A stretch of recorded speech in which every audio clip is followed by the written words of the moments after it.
Jim Bowie, Jim Bowie, he was a bold adventuring man. Jim Bowie, battled for right with a powerful hand. His blade was tempered and so was he. Indestructible steel was he. Jim Bowie, he was a fighter, a fearless and mighty adventuring man.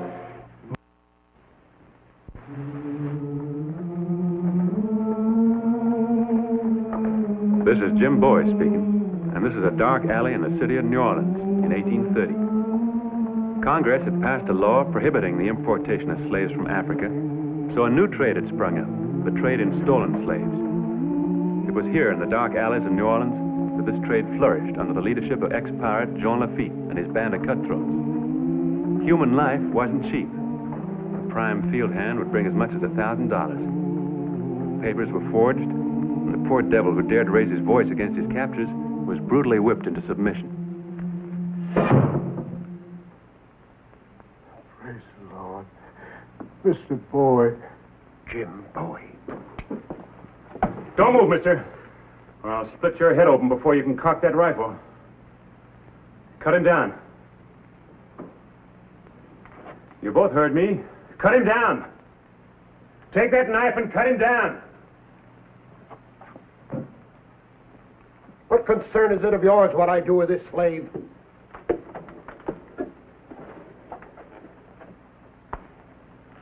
He's not a slave, mister. He's a freed man. I gave him his papers. You must be mistaken, monsieur. This man is the property of the Latin Company. He'll be sold at auction Saturday morning at 11 o'clock. He's the property of no company. He was stolen from my plantation. A field hand of mine saw him dragged aboard a riverboat, and I trailed him here.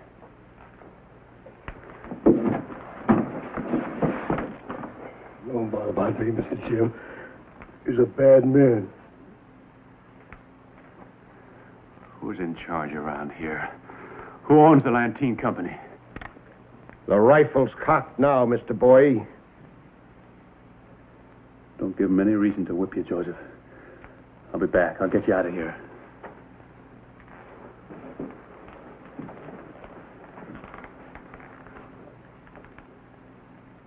There are 5 welts on his back right now. For everyone over 5, when I return for him, I'll cut a groove in your back with this.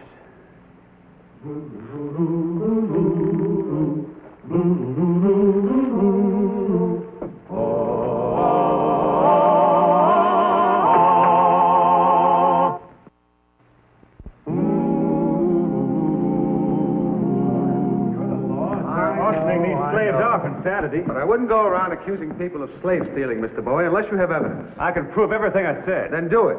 Unless you can produce papers, the police can't do anything for you. Good night, sir. There isn't time to get the papers.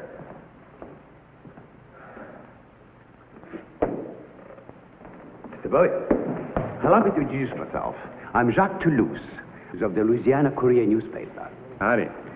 You'll pardon my eavesdropping, but when I heard that you were, in fact, the great Jim Bowie, I decided I must have an interview with you. I'm sorry, monsieur, but I'm in a hurry. A friend of mine's in trouble. Yes, I heard. Something about freeing a man named Joseph, a former slave. If the monsieur will permit me to buy him a glass of wine, I may be able to help him. This way, Monsieur Bowie. You've stumbled into something that even police pretend doesn't exist. Tell me, who made your first knife, Mr. Bowie? Why? What are they afraid of? Ever hear of Jean Lafitte? The pirate? Please, Mr. Bowie, not so loud.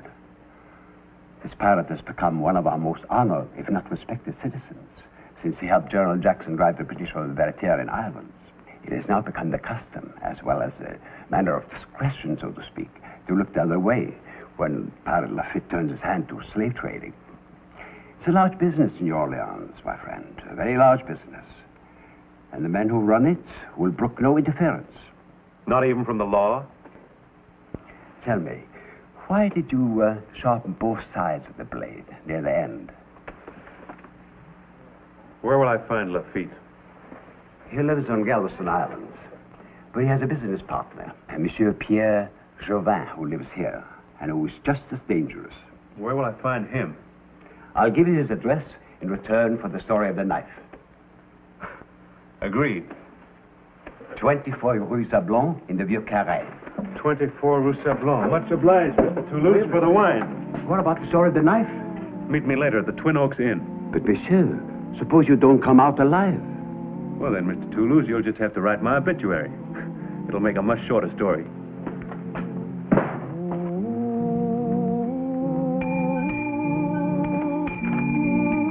Good evening. I've come to see Mr. Pierre Jouvin. Monsieur Jouvin is occupied with guests. It'll only take a minute. I'm sorry. He does not wish to be disturbed.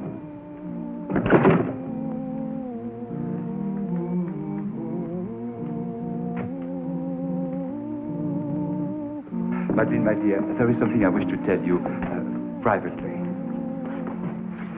Excuse me.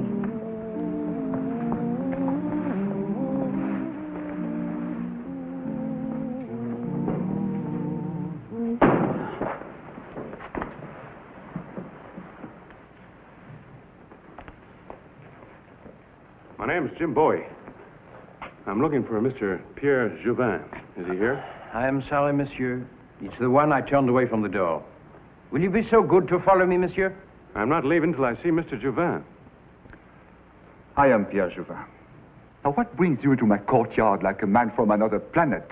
I come to see you, sir, about a Negro you're holding in a warehouse on Water Street. His name's Joseph. Joseph Samuel Thomas. Names mean nothing to me. Where'd you get him? Through customary channels, I suppose. If we have him, our papers should show where we got him. Forged papers, Mr. Jouvin. Joseph is a freed man. I ought to know. He belonged to me, and I freed him. And are you prepared to prove this, monsieur? Yes, sir, I am. The papers are in the courthouse at Opelousas. Then get them, my friend, before you break into a man's house and make rash charges. There isn't time to get him. Your men are auctioning him off Saturday. You'll have to take my word for it. The word of an American. What's wrong with the word of an American? Maybe you've all forgotten that Louisiana is America now. A regrettable occurrence, monsieur. One we French choose to forget. Now, will you go, please? My guests are not amused by this unpleasant interruption. I didn't come here to amuse anybody. I came here to ask you to release this man. Jacques, show him out, please. Is that your final answer? It is. Then this is mine.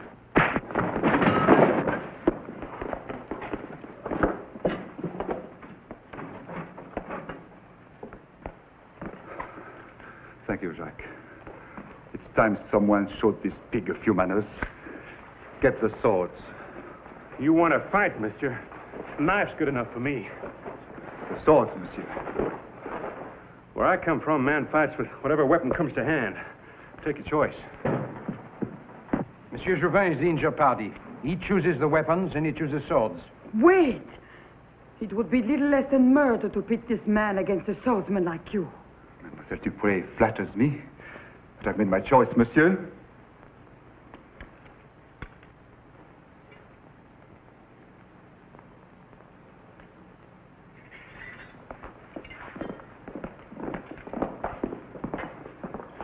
Come, monsieur, your sword beat.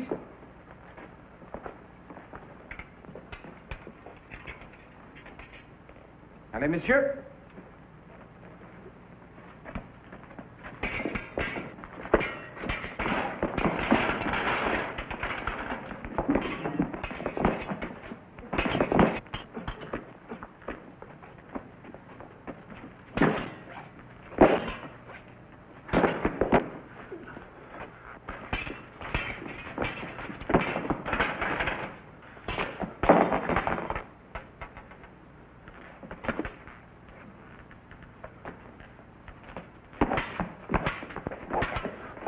He's not a swordsman. Jouvin is making a fool of him.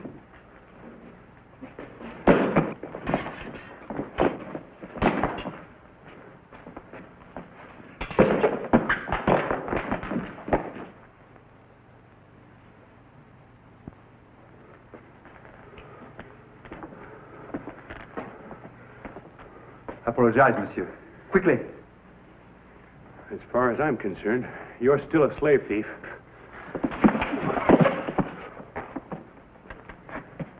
All right, Jouvin. You won this fight fair and square. But don't press your luck. Be careful, monsieur. This American has a reputation with a knife. Get out. This way, monsieur. Through the back door. And don't scuff your feet on the floors. This way, monsieur.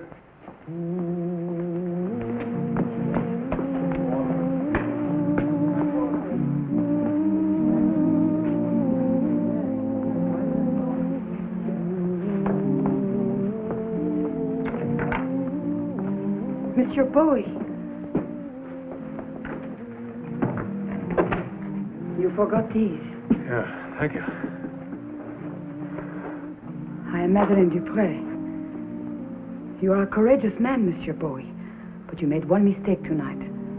You insulted Pierre Jouvin and gave him the choice of weapons. Next time, I suggest that you let Monsieur Jouvin insult you. He will be at the Club des Exiles tomorrow night. Perhaps if you disguised yourself as a gentleman, they might let you in.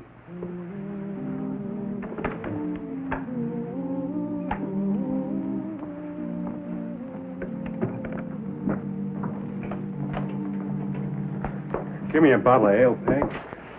Allow me to drink to your continued good health, Mr. Bowie. Hello. I'm glad I didn't have to write your obituary. You met Jouvin. Jouvin's adversaries don't Raise it usually 20. walk away. I raise you 20.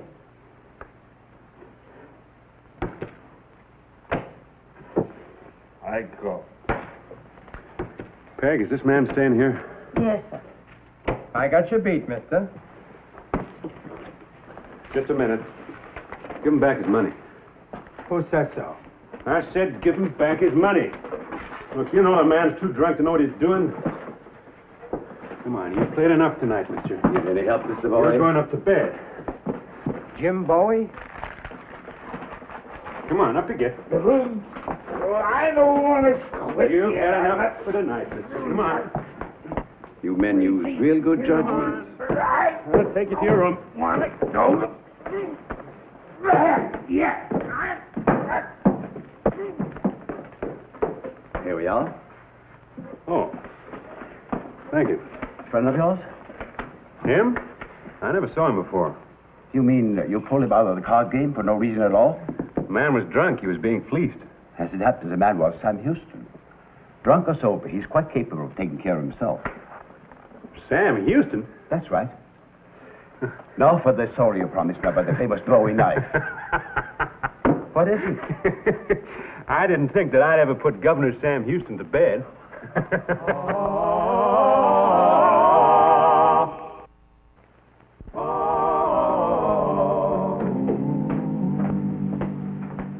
Evening, Peg. Your carriage is waiting for you, Mr. Bowie. Thanks. Bowie.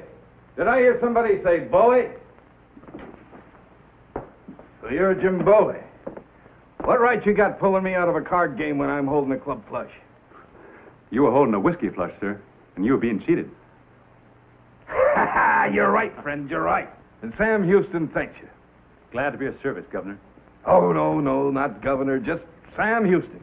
Businessman, trader, adventurer like yourself. Peg, a bottle of Monongahela. So you're Jim Bowie. Come on, sit down. You know, you've made quite a reputation for yourself. I've been wanting to catch up with you for a long time. Sam Houston would like to know more about you. Did you ever hear of a place called Texas? Of course. My brother Reason and I have been thinking of going out there and buying up some land.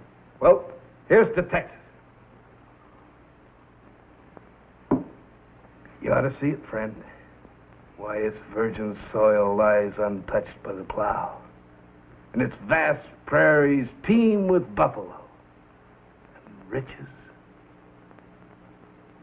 Riches beyond a man's wildest dreams. When can you leave, Bowie?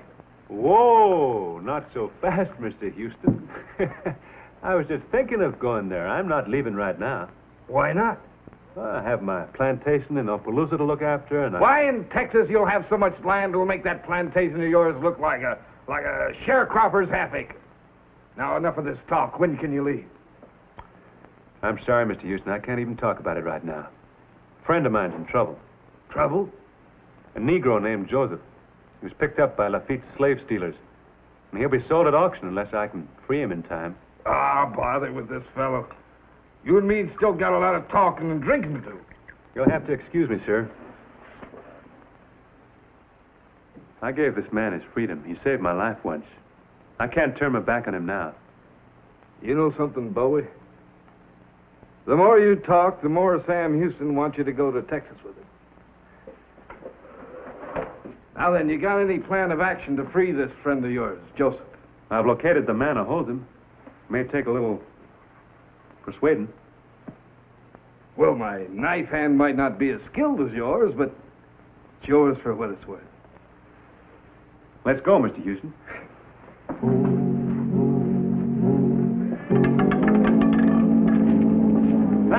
Sur le rouge, 2300. Houston's the name, Sam Houston, of Tennessee, Texas, and the Cherokee Nation. This is my friend here, Jim Bowie. Pardon. I'm Henri, the manager. Permit me to welcome you to the Club des Exilés. You honor us with your presence, gentlemen. Make yourselves at home. See what he called us? Gentlemen. Disguise is perfect. There's my man. The roulette table. I'll sit here. Chair's always a handy way.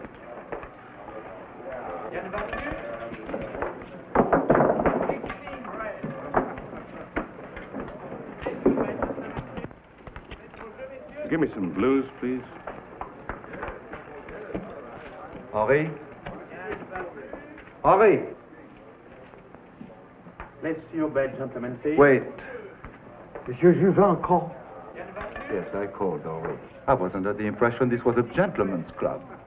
Oh, I'm at a loss, Monsieur Juvin. He means me, Henri. Mr. Juvin doesn't think that I belong here. In plain words, Mr. Juvin doesn't think that I'm a gentleman. Isn't that right, sir? Is there any doubt about it, monsieur? I couldn't say, Mr. Juvin. I don't rightly know what it takes to be a gentleman in these parts. Monsieur Bowie, it would be best perhaps if you left. Why, Henri, first you welcome me here, then you ask me to leave. You seem to be having a little trouble riding the mule at both ends. Not ask him to leave, Henri. Throw him out. I wouldn't do that if I were you, Henri. Let me say what I came here to say. Then I'll leave of my own accord. I would just like to point out to all you distinguished gentlemen that you can't tell a man by the cut of his coat. Take Mr. Juvin here, for example. He has the fine clothes, the fine speech, the fine manners of a gentleman. But that's where it ends. Because Mr. Juvin, your distinguished fellow club member, is a dirty, slave-stealing thief. He's a hireling of the pirate Lafitte. Thank you, Juvin. Monsieur Juvin, Monsieur Bowie, please, gentlemen, please, remember where you are, remember what you are. I'll start the game going. Gentlemen, please place your bets. 1 minute. According to your code of the duello, as I was struck, I'm entitled to choice of weapon. That's correct, sir. And I claim the honor of being the second to Monsieur Juvin. Allow me the honor to introduce my second, Mr. Sam Houston, of Tennessee and Texas. We are indeed honored, sir.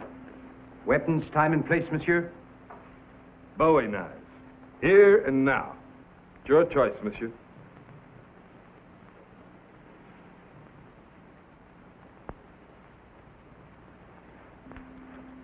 All right, gentlemen, step back and give him fighting room. Oh, please, not in here, sir. Oh, no, the equipment. Please, up here. Here's the wonderful lounge. It's very nice indeed. Come up here, sir. Look, it's a special room.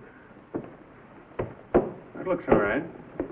The only condition I'd like to make is that Mr. Juvin and I are locked in that room alone. Barbaric. Oh, come, monsieur. Must we quibble over the way my friend chooses to die? Now, let's get on with it. Of course, sir. If you'd care to admit that you're a thief and return Joseph to me, I'd be very happy to call off the duel. Come, monsieur. Let's get this over with at once.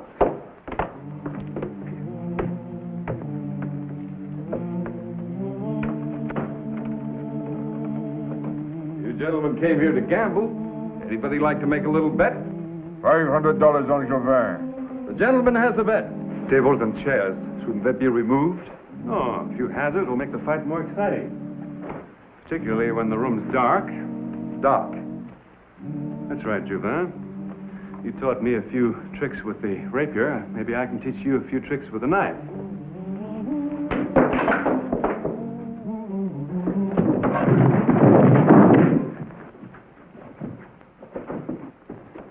That's something for me to remember, Juvin.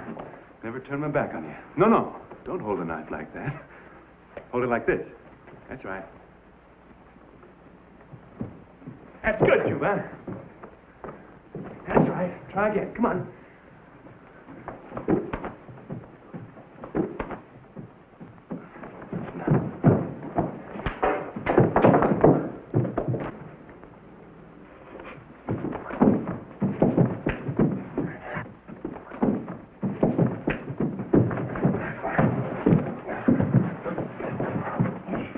I might be willing to lay a few odds.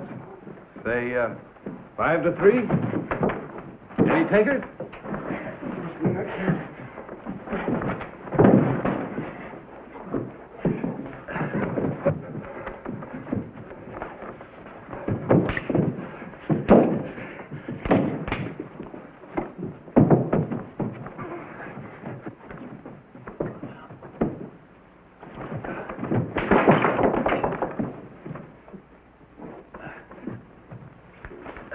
The odds are getting shorter, gentlemen.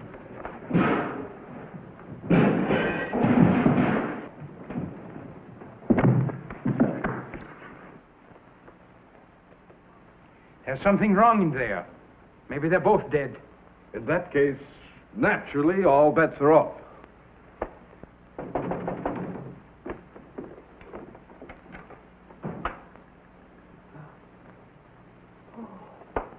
It's Pierre, his brother.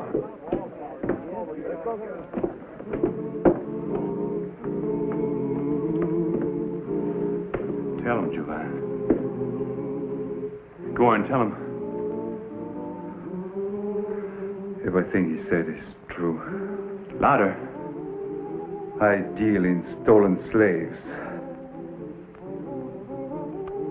Sit down over there. Go on, move. Henri, notify the police. Oui, monsieur. Sit down, Juvin. Write an order for Joseph's release. $500 from the gentleman. And while you're about it, write a release for every stolen slave in the Barracoon.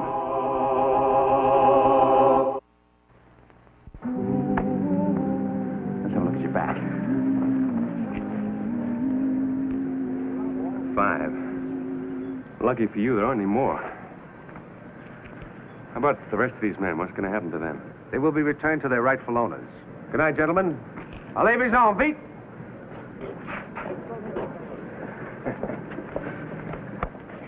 This will make a better story than knowing about your famous knife, Mr. Bowie. Monsieur Bowie.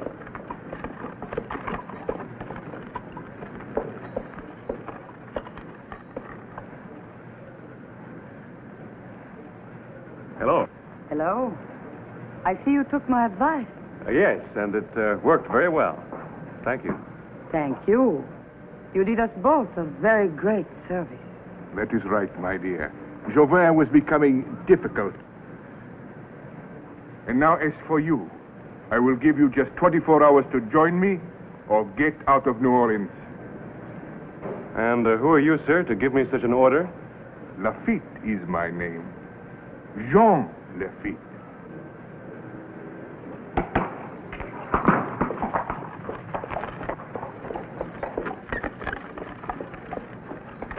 Well, my friend, he didn't give you much choice, did he? Either you come to Texas with me, or you stay here and join him. Well, that might not be such a bad idea. I think maybe you better come to Texas. You'll be safer with me. Much safer. And here's the star of our show, Scott Forbes. Hello, everyone. Hope you enjoyed tonight's show. And we'll be with us next week for another exciting adventure in the life of Jim Bowie.